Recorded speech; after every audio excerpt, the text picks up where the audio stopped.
Yo guys, what's going on? It is Catman227 here, and I'm back with another Warframe review, and today we are reviewing Frost.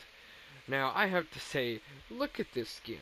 If you have not gotten this skin, you have got to get it. It is just, it's my favorite skin in the entire game.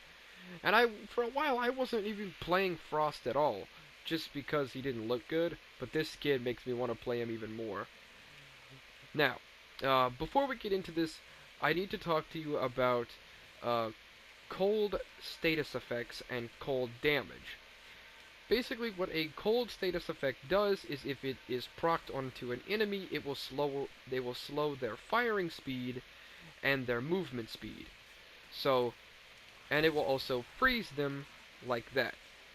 See, they are now slowed, and then you can pretty much do whatever it is you need until the duration wears out, of course.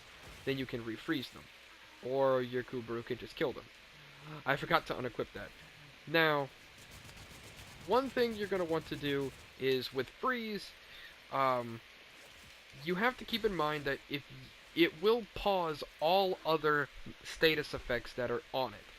So if you happen to have a toxin proc on them and they are hit with freeze, it will pause that status effect until either A, the duration runs out, or you cancel it. So it's not going to be very useful if you're thinking of putting like a slash proc or a blast proc on him, because it will just pause it and it will only do the cold proc. Now, Frost's second ability is called Ice Wave, where if you're defending an objective, you can pretty much sit here and it will bypass all the terrain and ice spikes will come up. Now this is normal Frost. I am not running Frost Prime because he is unfortunately vaulted and is unable to obtain in the game. But if you do so happen to get Frost Prime by trading for him with other players, um, it will leave little gold spikes on the ground instead of the normal white ones, or whatever energy color that you choose. Um, you can change your ice color by your energy color. Now, however, ice spikes is kind of difficult to use because it travels on your crosshair, but it's not going to be very effective with the infested or some of the corrupted. So don't expect to do a lot of damage on high levels with those, with Ice Wave. But there is a way that you can defend an objective with Snow Globe, Frost's third ability. Snow Globe is centered on where your Warframe stands. So wherever it is you're standing, the center of the globe will be centered where your feet are standing. It's unfortunately, I wish it was more like Limbo's Rift Plane, where you could just aim your crosshair. If I wanted to come way over here and cast it over there, I could do that. But unfortunately, you can't. So it is centered where your Warframe is standing. Now, it doesn't really drain any energy per se, and it's not a toggle ability at all. It does have an invulnerability period when you're casting it for 5 seconds. But the more damage that is done to it, the more it will run out. So the more enemies that are outside shooting in, as you can see, they can't shoot in.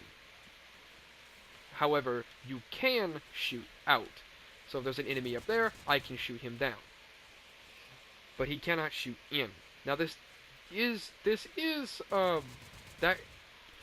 I say that, but it can be shot through with heavy gunners and bombards. So, but normally if you're doing this to defend yourself, it will just absorb the hit. So, and there is a way to cancel this. If you try to cancel the ability again, it will just throw down another bubble. So, you have to come out here and you have to cast Frost's first ability, Freeze, and it will collapse the globe. Now this does do cold damage to enemies that are in it. And as you can see, I just demonstrated, it will knock enemies out if they are already in it. So if you have up Snow Globe, you could do that and it will damage enemies. Or you could just plop it down and plop like a couple of them down and it will and you can defend the cryopod that way. Or if you want to be a little bit of a troll, you can plop one here, plop one way over here, one over there, and just have like snow globes all over the place. But I wouldn't suggest doing that because a lot of people like to have explosive weaponry, and it will do splash damage, and they will kill themselves a lot with this ability. So kind of be careful where you place your snow globes. Now, if I grab some more energy, I will demonstrate his fourth ability called Avalanche. Now, Avalanche is affected by range, and if you ask me, it doesn't really... If you don't have a lot of range and a lot of power strength, it doesn't actually do anything. But you kind of want to have duration as well, so that way the cold procs will last longer. Avalanche will freeze all the enemies and then break them into little shards, doing 75% cold damage. Now, this is without any mods. You can increase that percentage with power strength mods. Now, it's a two-stage ability. One to freeze, one to destroy. Now, Avalanche is only really good in areas where you have a lot of enemies rushing in and rushing in and rushing in.